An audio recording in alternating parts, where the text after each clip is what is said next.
Hey guys, welcome to the 12th edition of WrestleRant, here today on a rainy edition of WrestleRant to review last night's Monday Night Raw, airing on September 5th, Labor Day. Happy Labor Day to you all. Hopefully you enjoyed your holiday and going back to school for those of you in school.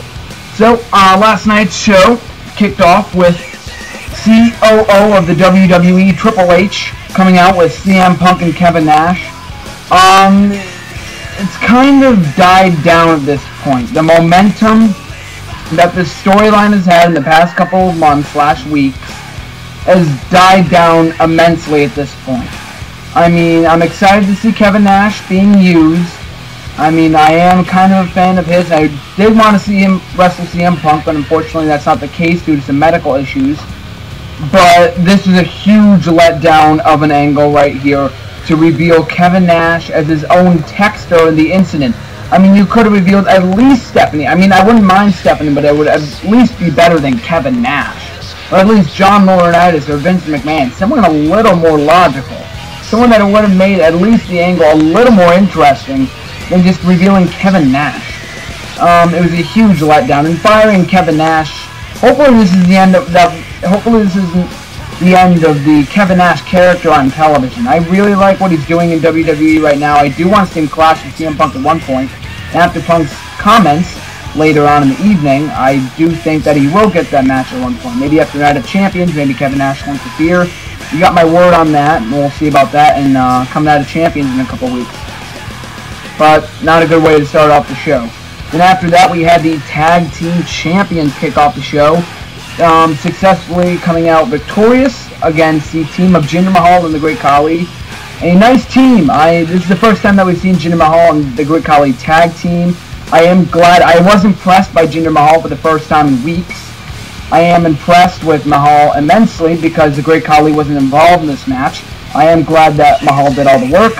I'm not really sure where they're going with the dissension between Mahal and Great Khali since they just started teaming. They started this alliance a couple of months ago, so I'm not sure if they're going to turn Khali face again. I really hope not.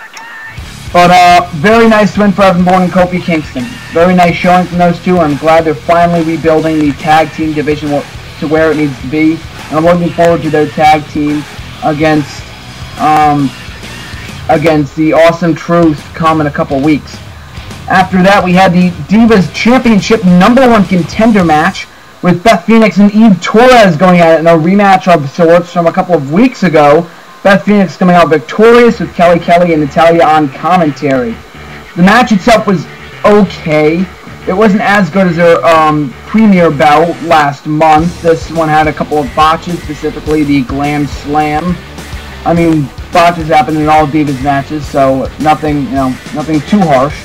But the real big problem with this matchup was Kelly Kelly, the Divas champion, taking away from this contest with bickering with Natalya on commentary. It didn't do much for me. I'm not sure what they're trying to establish. Probably trying to establish an eventual bout between Kelly Kelly and Natalya for the first time ever, coming up on an edition of SmackDown. Maybe next week on Raw, we'll have to see. That looks like a decent match in my book. After that, we had CM Punk take on the other half of the Awesome Truth, R-Truth. And on a sidetrack, The Miz and R-Truth, I mean, The Miz's poopy jokes, he's kind of taken from John Cena's book there. They weren't that bad, but they didn't do much for many viewers out there. I don't think it was that bad in my book, but, you know, R-Truth has been serious some weeks and then crappy others. So this was one of those weeks where he has been crappy on the mic and, and such. But The Miz did a very good job. The Miz did a very good job, and I am enjoying their tag team and their chemistry, and hopefully we can see them win the maybe not win, but have a very nice showing against the WWE Tag Team Champions, Air Boom, and Night of Champions. So CM Punk vs. R-Truth, another very good match. I was glad that Punk picked up the clean victory, something he has not been able to do in the last recent weeks. And with Triple H coming out afterwards and announcing a stipulation in No Holds Barred, I'm going to guess that Triple H is just adding the stipulation to either A, hide some sore spots in his moveset, I'd like to say. Because remember back at WrestleMania 27, No Holds Barred stipulation was added on to the WrestleMania bout between The Undertaker and Triple H because The Undertaker was sore and he couldn't work that well, so they had an no-holds-barred stipulation to hide that. And maybe that's what the case is here, seeing that Triple H hasn't wrestled since then, nearly 6 to, 8, 7 months, whatever. So hopefully, but I didn't want to see this stipulation come to fruition because this is kind of a stipulation that would kind of end a rivalry, not really start it. They should have a very nice singles competition, but adding the stipulation doesn't do anything for me. I'm not really sure if it's going to sell any pay-per-view buys coming out of Champions in a couple weeks. Then after that, we had Jerry the King Lawler tag team with the infamous YouTube sensation Zack Ryder to defeat the former WWE Tag Team Champions, David Otunga and Michael McGillicuddy. Not really sure what this feud does. I'm hoping this ends here, starts last week and ends here. I do not want to see Otunga McGillicuddy. I really don't. First of all, I want to see McGillicuddy drop the stupid McGillicuddy name and go back to using Joe Henning. I don't care if he admires his father or not. I want him to see him to use the Henning name. He really needs recognition for that. Maybe if he will, he'll maybe get in possible, a possible Intercontinental Championship reign in the near future. Be on SmackDown, maybe if he improves. Otunga just needs to get the hell out of Raw, get the hell off of Raw, and back to FCW. Both of them do at this point. They're boring, just as Lawler said in my book, and they really need to improve in the ring. I'm glad that Zack Ryder got the pin here. It helps him fanfare. I really love the video package that aired right before he came out to get him familiar with the casual fans, that don't watch his YouTube shows or don't watch him on SmackDown or Superstars and whatnot. Really getting used to his comedy and his sense of character.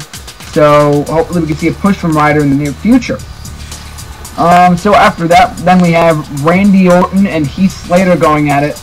And the match did nothing for me. Randy Orton got huge cheers here from what I heard and what I read in recent reports. I'm glad because Randy Orton has been the victim of recent mixed boos and cheers as John Cena due to his stale character at this point after burying Christian over the last couple months. I'm one of those people that will boo Randy Orton at this point. I'm starting to get sick of him as world champion. But anyways, I guess it just adds star power to the Raw broadcast. I guess it's supposed to bring ratings in. I don't really care. Having two SmackDown superstars go at it on a Raw broadcast is nothing for me, especially when one is Heath Slater. Heath Slater has not meant anything since ever. And he can't wrestle. He can decently wrestle. Let me correct myself there. He has the potential to be something better. But with this stupid one-man Southern rock band gimmick and the crappy generic music that he uses on the way down to the ring, I'm not sure we can see him improve anytime soon unless he gets that stupid haircut. Then, after that, we had John Cena call out Alberto, the WWE Champion, something that he's been doing for weeks now.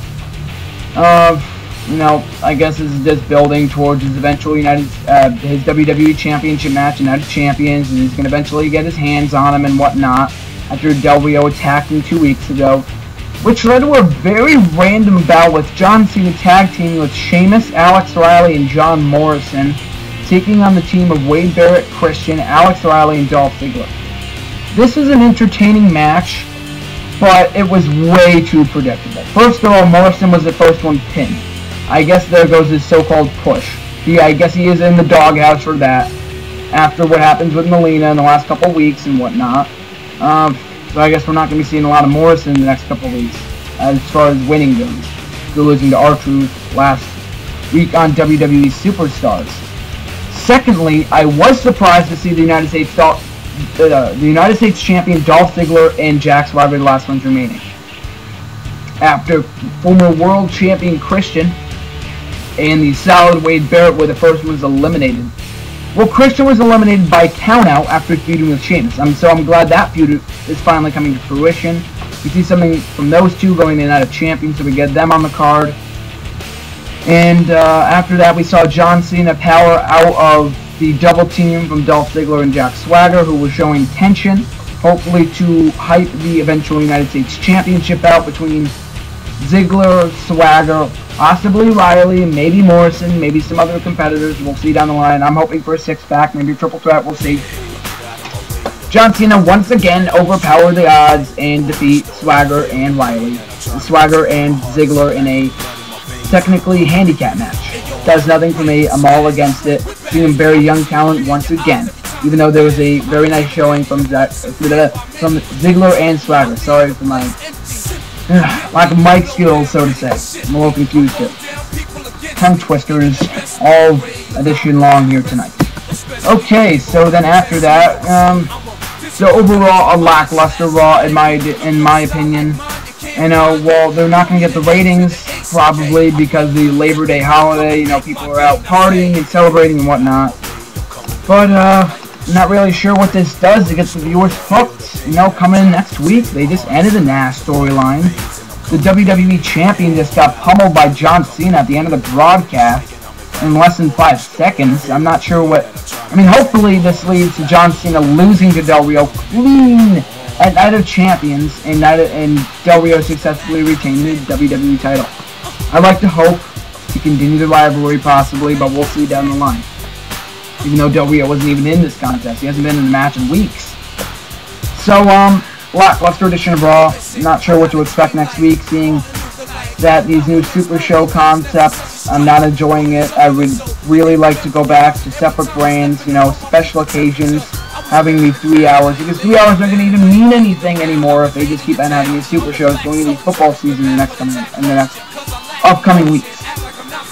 So, school started back up today, and so I will not be, and luckily, I have some time free in order to film this edition, so hopefully this will be a continuous trend in the next couple of weeks to film upcoming WrestleRants, to review Raw, TNA, and SmackDown, possibly pay-per-views once again in the next couple of weeks. And also on a side note, there was a promo airing last night for the new upcoming WWE Network that Twitter might have possibly exploded last night because of the announcement.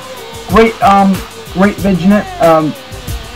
video package, vignette I should say, hyping the new network, very highly anticipated by this viewer. I cannot wait. I will be watching that channel all the time instead of the USA Network.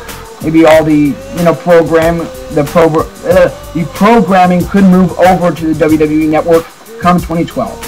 So thank you for joining me today on this week's 12th edition of WrestleRant. Make sure to visit my Bleacher Report profile for my latest articles and such in the links below. Also to visit my personal website at nexterawrestling.weebly.com and to follow me on Twitter for all of my latest tweets, thoughts, and such on wrestling and my personal life and more if you're interested in that. At save_us_GSM at twitter.com. And also, thank you for joining me on today's edition. Hope you enjoyed today, and also make sure to subscribe, leave a comment. Your feedback is always appreciated. Send me a message over Twitter, mention me, whatever, on your feedback. Would love that. And thank you for joining me today. This is Bleacher Report featured columnist, GSM, signing out.